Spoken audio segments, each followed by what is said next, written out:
Hi guys, welcome back. The topic that I'm going to teach you now is multiple endocrine neoplasia. I'll be teaching you hacks how to remember the four varieties of MEN syndrome, that is MEN 1, 2, 3, 4. But first and foremost, we need to understand the meaning of the word multiple per se here. So I want you to remember that you have to demonstrate in the patient involvement of at least two or more than two tumors which would be originating from the endocrine system per se. Once you've done this, because the pattern of inheritance of these endocrine tumors is autosomal dominant, so the familial basis also has to be demonstrated. And when I say familial basis and autosomal dominant pattern of inheritance, I can also say the fact that 50% of the children would be affected, 50% of the children would be unaffected. So those who are unaffected would like to know their prognosis, and because if their cousin, brother, or real brother or sister is having the disease, they would like to know, the asymptomatic people, that whether would I suffer from the same problem as my cousin, brother, or real brother or sister or not. So to make or confirm the diagnosis in the individual who is suffering from MEN syndrome and to allay the fear in the real brother or sister, I need to do a genetic analysis, because in a scenario of evidence-based medicine, unless and until you do a germline mutation demonstration or a germline mutational analysis, you would not be sure about the diagnosis, or you would not be sure about ruling out the diagnosis in an individual who's asymptomatic at the moment. So I've said 3 points here. You need to demonstrate at least two or more endocrine tumors. A familial basis and a genetic analysis is mandatory for diagnosis. Out of the 3 points that I've said here before you, the textbook says that at least 1 out of 3 should be positive for you to make a diagnosis of multiple endocrine tumor. Now, before we go forwards to talk more about the four varieties, what I want to tell you is that in the new edition of Harrison, he has incorporated a new terminology, which is by the name of MEON, MEON. Now, ME is relatively easy to understand. I mean, M and E would stand for multiple endocrine, but what does this ON stand for? Then this would be standing for and other organ neoplasia. It looks like a very peculiar term initially, but then when I will write the diseases which are included in MEON, it will be making it much more comfortable for you guys. MEON is multiple endocrine and other organ neoplasia. This includes conditions like von Hippel-Lindau syndrome. You know that VHL, which is a defect related to chromosome 3, and you always read about renal cell carcinoma, clear cell carcinoma associated with von Hippel-Lindau, and then even presence of cerebellar hemangioblastomas associated with von Hippel-Lindau syndrome. Then is Cowden syndrome, which is related to PTEN mutation, and this would be having multiple hamartomatous lesions both in the oral cavity, in the small intestine, and even in the colon per se. The third condition in MEON is McCune-Elbride, and you read about this condition even in orthopedics as well, with the fibrous polystotic dysplasias. So my point is that there's a new terminology given in the textbook by the name of MEON as well, which incorporates these diseases. So just familiarity with this should be known to you. And with the introduction of MEN and then this new term MEON, my next job would be to tell you what are the features which are seen with multiple endocrine neoplasia type 1, which is alternatively also referred as Wermer syndrome. Now, because genetics is the in thing nowadays, they would like to incorporate a gene, they would like to incorporate chromosomal associations here. So I want you to remember the numbers, that is 11q13 is responsible for development of MEN1. What is the impact of 11q13 would be that this is responsible for development of this abnormal gene, which is called as MEN1 gene. And this MEN1 gene ultimately will be causing our development of uncontrolled mitosis in some of the endocrine glands. So let's look at what are those endocrine glands per se, and what I would like you to remember is 3 alphabets, that is 3 P's for multiple endocrine neoplasia type 1. If I start from the top, this would be a pituitary adenoma, then in the neck would be a parathyroid adenoma, and if you go down, there would be a pancreatic adenoma. But when I describe it, I'll repeat it again. I said it was a pituitary, then a parathyroid, and then a pancreatic adenoma. But when I describe it, the first thing that I'll write for this would, however, not be a pituitary adenoma, as I was saying. I will be first writing parathyroid adenoma, because this is the most common presentation of MEN1 syndrome. So that's itself a question for you guys, that the usual clinical presentation of MEN1 would be that these patients would be having is a hypercalcemia. and because the PTH values are elevated, the calcium values are elevated, then this increased calcium could be causing damage to the tubules of the kidney. So not only could you be having a history of nephrolithiasis, and that too on a recurrent basis, but because this calcium can cause damage to the tubules of the kidney, so this damage to the tubules of the kidney would be preventing the reabsorption of water, and therefore the patient could be having initially polyuria. Because of extensive water loss, there would also be development of polydipsia. Plus this calcium, whenever it's increased, there's also concomitant constipation that is occurring. In fact, features of hyperparathyroidism I've described separately in disorders of the parathyroid gland, but I've written a couple of those features which will cause initial manifestations in patients of MEN1 syndrome, which would be damage to the kidney tubules and development of recurrent kidney stones. The second P would be for the pancreatic adenoma. Now you will realize the importance of it. I mean, I could have written pancreatic adenoma at the third spot as well, but the reason why I'm writing this at the second spot is, one, to sensitize you to the fact that overall the most common pancreatic adenoma, if it is non-functioning, then overall non-functioning is more common. Then if he speaks about functioning adenoma, then you know it is insulinoma. Repeat again, the most common functioning pancreatic adenoma is a insulinoma, but in MEN1 it is not a insulinoma. That's the point that you need to remember, that the commonest pancreatic adenoma, if asked functioning, overall it is insulinoma, but if he specifies in MEN1, which is the functioning pancreatic adenoma, then your answer is Zollinger-Ellison syndrome. And this gastrinoma is a troublesome fact because this gastrinoma would contribute to recurrent peptic ulcer disease in these patients. Mostly the tumor would be located in the first or the second part of the duodenum, and once there is a recurrent peptic ulceration occurring in a person, this would also explain or would also help you solve this question, that what is the leading cause of death in patients of MEN1. That would be recurrent peptic ulceration. So they could be a bleed, or they could be a perforation peritonitis occurring in a patient. The third P would be standing for a pituitary adenoma. And here the question that would come is, which is the commonest pituitary adenoma with respect to MEN1? Well, no surprises here. Like, in pancreatic adenoma, I said it's not insulinoma, it is Zollinger-Ellison. But here, overall in MEN1 and regularly also, the pituitary adenoma, the common functioning one, would be demonstrated. That would be prolactinoma. And that in a female patient will explain the infertility and the amenorrhea component which would be present. Most of the time when they ask you the topic of MEN1 syndrome, nobody will mess up with respect to the 3 Ps because it is very simple and straightforward. So you will notice that lots of time the current questions that are coming on this topic would be for associated tumors or associated conditions which are seen with MEN1 syndrome, which is also called as Werner syndrome. So in fact, he will say what is the most common associated tumor which would be seen. So he's not talking about an endocrine tumor, but a tumor that is associated, and this would only cause a cosmetic defect, that is angiofibroma. Another one which is again going to cause a cosmetic defect would be collagenoma. So because of the peculiarity of the names here, angiofibroma and collagenoma, the percentages given in textbook are 85% and 70% are the common associated tumors seen with this condition. No big deal. That you could also be having is an association with adrenocortical tumors. Both adenoma as well as adrenocortical carcinoma has been associated.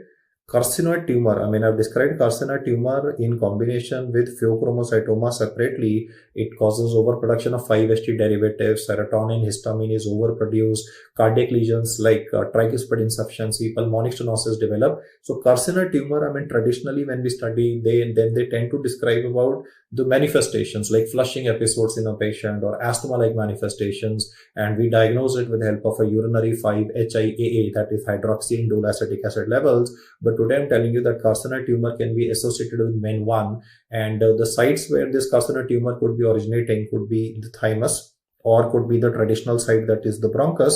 You see, traditionally you study carcinoid tumor in the gut with respect to the ileum or for the appendix per se in surgery, where it can even cause appendicitis like manifestation in a patient. But the thymus and bronchus are the sites which can be where carcinoid tumor could be originating. Alternatively, carcinoid tumor can also be written as argentaphenoma, and the sites of origin are slightly different from what we read traditionally. Then another association which I wanted to remember is very peculiar, which is pheochromocytoma. Yes, guys, we read pheochromocytoma in association with even MEN2A and MEN2B, which is, the old terms for MEN2 and MEN3. But my point is pheochromocytoma has been described in the current edition of Harrison. The percentage is mentioned is, you can check out the table in the Harrison textbook, less than 1%. So that's just a very offbeat point. I want you to remember that pheochromocytoma is one involvement or development of pheochromocytoma is one of the major diagnostic criteria for men 2 and men 3, but it can also be associated with men 1, though the percentage here would be less than 1%. But because this is given in the textbook, I think I should discuss this with you. And another peculiar aspect that I want to bring to your notice for men 1, especially the parathyroid adenoma component, is that normally we have 4 parathyroid glands. Usually, if a person will develop a parathyroid adenoma, the tumor will develop in one parathyroid gland. So easily you can locate it with help of a System-EB scan, and you can do is a excision of the tumor. But here, what's going to happen is that all the four parathyroid glands could be affected by this MEN1 gene mutation, which is going to contribute to hypercalcemia in a patient, which means that the surgeon will have to do a total parathyroid resection in this patient. I mean, that's very peculiar, because traditionally, if a person is having a parathyroid adenoma, you would just remove the tumor, which is like if a person is having inferior parathyroid adenoma, that inferior parathyroid gland or glands may be removed, but the superior ones would still be preserved. But here the surgeon will have to take a call of whether to do a subtotal or a total parathyroid resection. And that's again a controversy that he's used that verse himself in Harrison, controversial with respect to what is the treatment for the hyperparathyroidism associated with this condition. So in fact, in Harrison, he has himself mentioned that this is controversial with respect to the treatment of a parathyroid adenoma of men 1, that should you go in for a subtotal or should you go in for a total. But there is no point of getting into controversies here. I would say that first preferred answer would be a total parathyroid resection, because there's going to be a tumor associated in all the 4 parathyroid glands. It is better to get rid of them. Next up would be multiple endocrine neoplasia type 2, which is formerly also called as MEN2A, or is also referred to as Sippel syndrome.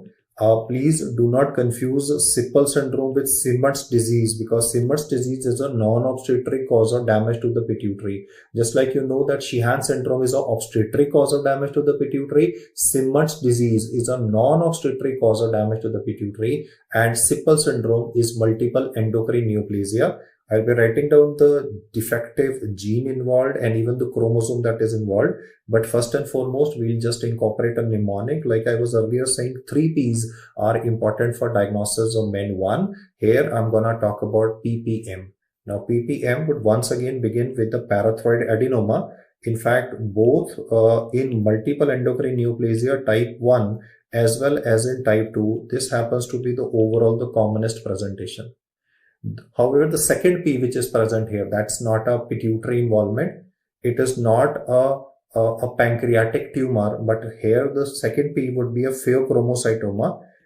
This pheochromocytoma will explain the problems occurring in these patients, because there would be a spike of catecholamines, which will result in a poorly controlled hypertension. Which means that the surgery in these patients will always be risky, because any hypertensive patient to give anesthesia, especially with poorly controlled hypertension, can be risky, and person can develop complications intraoperatively as well. Which also explains the fact that what is the leading cause of death in multiple endocrine neoplasia type 2? Your answer is pheochromocytoma. I hope you're recalling that the leading cause of death with respect to MEN1 was peptic ulceration by Zollinger-Ellison syndrome, which was due to a pancreatic adenoma, but this time pheochromocytoma would contribute to death. The M here would be of special interest, because he would love to ask you the details of this. This would be a medullary thyroid carcinoma, that is MTC. And now let's look up the details of medullary thyroid cancer that you need to remember for this particular topic. Medullary thyroid cancer is well known by its tumor marker, that is calcitonin. But yeah, the calcitonin values would be very high, but this high calcitonin values would not cause any kind of hypocalcemia in these patients. So this is only a tumor marker. It is not associated with development of any hypocalcemia. If you do a thyroid scan, I mean, these patients could be presenting with a lump in the neck. I'll write down the features also, but any patient with a lump in a neck, if you do a thyroid scan, then this thyroid scan would be showing is presence of cold nodules. You very well know that in a thyroid scan, cold nodules are always suggestive of a malignancy. And I can also be doing a PET scan in the patient, which can show evidence of even metastasis as well. Now, How would a medullary thyroid cancer present? One possibility is person is currently asymptomatic. He might be having a pheochromocytoma, but in the next decade of life, he could be developing a medullary thyroid cancer, or he might become symptomatic. How? Because he's presenting to you with a neck mass. And as this neck mass will become bigger, there's also possibility that it might cause pressure on the adjoining tissues. So a symptom that you can anticipate in these patients in future, as the tumor will tend to increase in size, would be a development of dysphagia. Another clinical feature which is of interest to the examiner, as I told you, I mean, you don't get a hypocalcemia, but surprisingly, you would be getting a diarrhea in patients of medullary thyroid cancer. And the reason for development of this diarrhea would be one, excess of calcitonin. Yes, guys, calcitonin has also been documented to contribute to development of secretory diarrhea.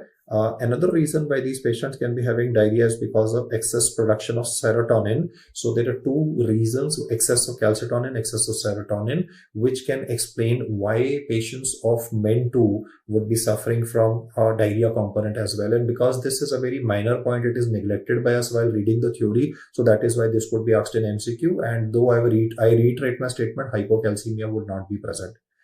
Because even in this condition, parathyroid adenoma would be present and is the most common manifestation. So the query in your mind would be, would you get a hypercalcemia? Then in more than 50% of the cases, calcium values can be normal in these patients. Yes, guys, there would be an adenoma, there would be a mass, or there could be all the 4 parathyroid glands of the patient could be enlarged, but calcium values in these patients can be normal in more than 50% of the cases. So what I'm saying is, you don't get a hypocalcemia, you don't even get a hypercalcemia, because traditionally when you read the word parathyroid adenoma, what comes to your mind? Increased calcium, no? But this is what the textbook is saying, that in majority of cases of MEN2, you rather have is normal calcium values. What would you do for this medullary carcinoma thyroid would be that you would be suggesting this patient to go in for a total thyroidectomy. In fact, because of genetic analysis which is available nowadays, we would advise these patients to go in for a prophylactic thyroidectomy. Currently, studies have shown that we can tremendously increase the lifespan of patients who are suffering from MEN2 by going ahead with a prophylactic thyroidectomy with a lifelong thyroxine replacement. Do remember both of my statements. I said this condition would be having is a normal calcium value. The second thing I said was the lifespan of these patients can be tremendously improved by going ahead with a prophylactic thyroidectomy with a lifelong thyroxine replacement. And the query in your mind would be, sir, wo genetic wala component, I mean, you did not mention. So I deliberately saved it for the last part here on this particular slide, that MEN2, this I have described even when I have talked about pheochromocytoma. When I've described the rule of 10 for pheochromocytoma, I have said that pheochromocytoma follows the rule of 10, the defect on chromosome number 10, and can be associated with MEN2. So that 10 number has come up once again. And what's the gene which is involved here? So your answer would be given as RET gene. It's a RET mutational analysis that you would be writing on the case file for diagnosis. I mean, genetic studies are to be done to confirm the diagnosis of this condition. And just to finish this slide per se, I also want to say a fact which is again usually neglected, that MEN2 can be associated with congenital aganglionosis. So you all know congenital aganglionosis from your pediatric classes. That is, this would be associated with Hirschsprung's disease. So remember the fact that even I would say rectosigmoid junction involvement in the form of aganglionosis, which results in delayed passage of meconium or constipation, can be an associated finding that could be present in patients of multiple endocrine neoplasia type 2A/ which is currently called as MEN2. And we shall now be comparing this with MEN3, which is formerly called as MEN2B. Coming to MEN3, if he says what is the most common presentation, then your answer would be given as medullary carcinoma thyroid. I want to now remind you the fact that earlier the most common presentation in both MEN1 and 2 that I was describing to you was parathyroid adenoma, but parathyroid adenoma has lost its position in MEN3. In fact, that's the main point that was asked in NEET PG 2022, the summer of May 2022, when the question came MEN3, most guys were able to answer it very rightly or correctly, mainly because they had listened to this particular part of the discussion, that parathyroid adenoma is the commonest presentation overall in MEN1 and MEN2, but is not present in MEN3. The most common presentation here would be medullary carcinoma thyroid, which I've already explained, would be having calcitonin as a tumor marker, but you would not have a hypo or even a hypercalcemia present. Rather, normal calcium values would be present in these patients as well. Pheochromocytoma is gonna retain its position. If you're listening to me carefully, you notice that pheochromocytoma was the associated tumor in MEN1. Pheochromocytoma was also present or associated with MEN2, as I mentioned in one of my previous slides, as is currently on the focus before you. But over and above this, I also want you to remember that pheochromocytoma is a part of MEN3, and then would come some components which can be remembered by you as M4. While I'm describing that M4 before you from the historical perspective, I can say that the first American president, Abraham Lincoln, was said to be suffering from multiple endocrine neoplasia type 3. And one of the features of his was that he was very tall, that Marfanite habitus. Marfanite habitus would mean that the arm span of the person would be in excess of the height. In a normal person, the height would be more than the arm span. In this case, the arm span would be more than the height. But over and above this, one of the features would be the features on the lips of the patient and on the tongue of the patient. So I can use the word bumpy tongue and bumpy lips, and that would be mucosal neuromas. So for the M4, there is already a M present, that is medullary thyroid cancer, but over and above this, you need to remember bumpy lips, bumpy tongue, mucosal neuromas, then Marfanite habitus, then a very peculiar terminology that would come up, medullated corneal nerve fibers. Now, cornea is one of the most densely innervated I would say structure in the body, most densely innervated structure from the nerve's perspective in the body, and medullated corneal nerve fibers would be visible. Medullated here means that they are covered with obviously thick sheets of myelin to the level that these nerve fibers might be visible to the naked eye as well. So medullated corneal nerve fibers is a peculiar finding, that's a ocular finding that would be seen in these patients.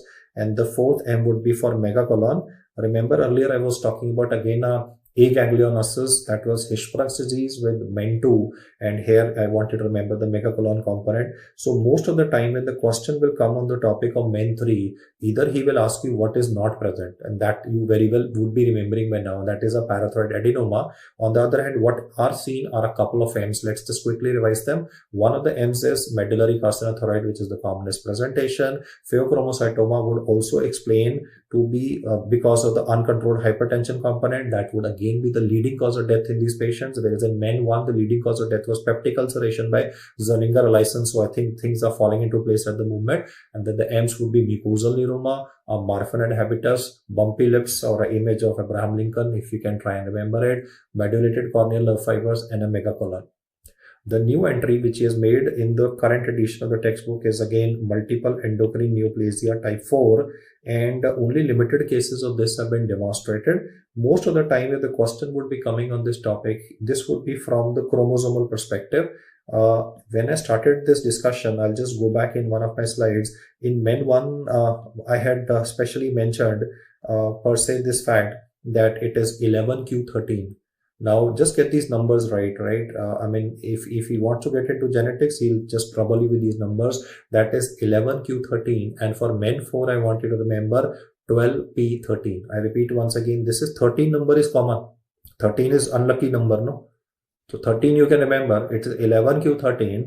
And now when it comes to MEN4 in a patient, when the data comes up like this, you need to remember this would be 12p13. 13, the unlucky number is continuing here.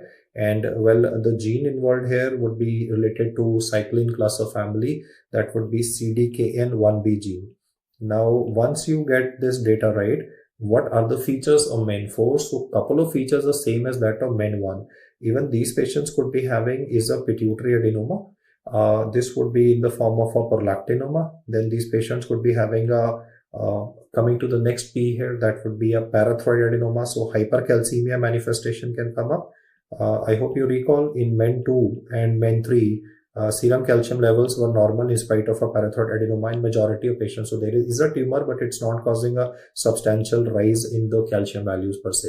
Now, the additional feature that comes up here and is of interest would be the term reproductive tract tumors. I did not use this term in MEN1, but I'm using this terminology for MEN4 reproductive tract tumor. And I'll be writing two names here. One of them you will be very familiar and one would be an unfamiliar name. So the familiar name would be that these patients could be having a testicular cancer. It could be a seminoma or it could be a non-seminomatous tumor. But then comes a very less read name, that is a neuroendocrine tumor of the cervix. Yes, we read about squamous cell cancer related to cervix, right? But to read about a neuroendocrine cervical carcinoma, that's a little rare. So it's mainly for this term that MEN4 can be asked in the exam. And then he puts up a query in the textbook. He says may or may not be associated with adrenal tumors.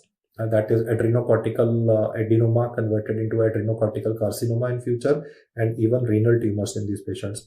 The part that I've written as a query is only for completion of the topic, because this is something that may or may not develop, so usually would not be asked. So what is seen in MEN4 would be features of MEN1 plus the additional fact of reproductive tract tumors with testicular cancer and neuroendocrine cervical carcinoma, which is to be remembered. The main objective of this discussion was just to sensitize you to the facts of MEN1 versus 2 versus 3 versus 4. Let's do a quick recap here. There was a mnemonic by the name of triple P, a pituitary, then a parathyroid and a pancreatic involvement. Then we moved on to PPM, where pituitary was kicked out. Parathyroid adenoma was able to retain its position, but then instead of a pancreatic adenoma, pheochromocytoma came in. Then subsequently what we found was that even a parathyroid adenoma was kicked out, and the medullary carcinothyroid and pheochromocytoma were able to retain their position with M4 that came in, and the association of reproductive tract tumors for MEN4. Now, once you're done with this topic, he can trouble you with more data, that is by talking about a topic by the name of autoimmune polyendocrine syndrome, which would be two varieties, type 1 and type 2. So I'll just tell you how to make an effort to remember it. Again, multiple endocrine glands are getting involved in this patient, but this time I'm not describing any tumor of any endocrine gland, but they would be rather destruction of the endocrine gland, or the gland would not be performing optimally. So you will notice that hypo word would be common when I describe any of the endocrine abnormalities subsequently. If I start in the neck of the patient, thyroid gland and parathyroid glands both could be involved. So one patients of autoimmune polyendocrine syndrome could be having is a development of autoimmune thyroiditis, that is Hashimoto's, or sometimes the antibodies that are found might actually be behaving like TSH, and they might be causing the stimulation of a gland. So Graves' disease manifestations could be occurring.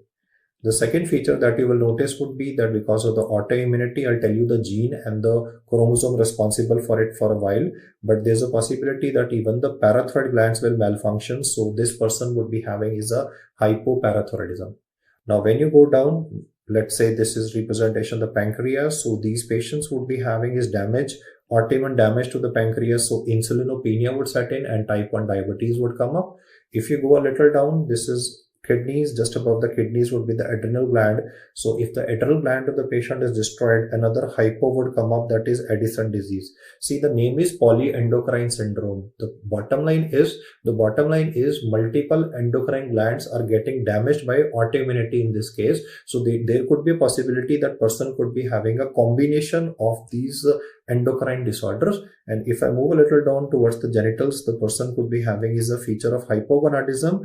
Out of all the hypos that I put up, you see there's only one hyper here, Graves. Apart from this, everything is less. Thyroid function is lesser, parathyroid gland function is lesser, pancreatic function is lesser, adrenal gland function is lesser, gonad function is lesser. Out of all the features that I described before you, if 2 out of 3 are present in a patient, in multiple endocrine neoplasia, I was telling you endocrine tumors to be more than 2. And out of the 3 features that I told you, I said 1 out of 3 features to be present. Now I'm telling you that out of all the hypovala gland involvements that I've explained to you, 2 out of 3 should be present in a patient.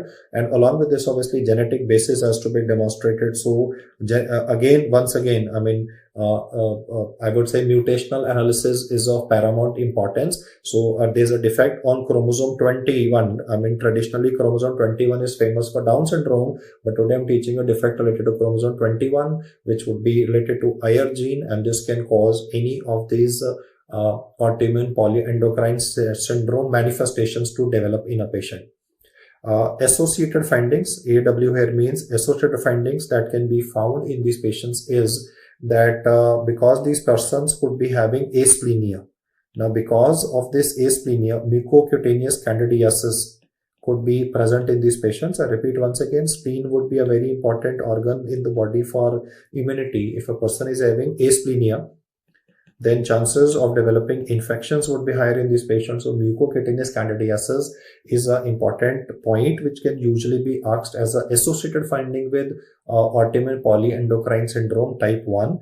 And then there is also mucocutaneous candidiasis. In fact, is usually seen with HIV positive patients, but yeah, today we're studying it with the IR gene association. And then we can also have is a autoimmune polyendocrine syndrome type 2.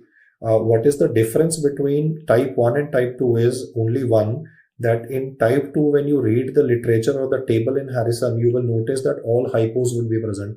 Thyroid, that is autoimmune thyroiditis, you move down. The only thing which will not be present would be a hypoparathyroidism in the patient, but the remaining features like a pancreatic involvement causing type 1 diabetes, go lower down to adult glands, Addison disease, and then hypogonadism would be present in these patients. And the association of this would be with conditions like celiac sprue. And because celiac sprue is associated, sore skin manifestation, dermatitis herpetiformis can also be present.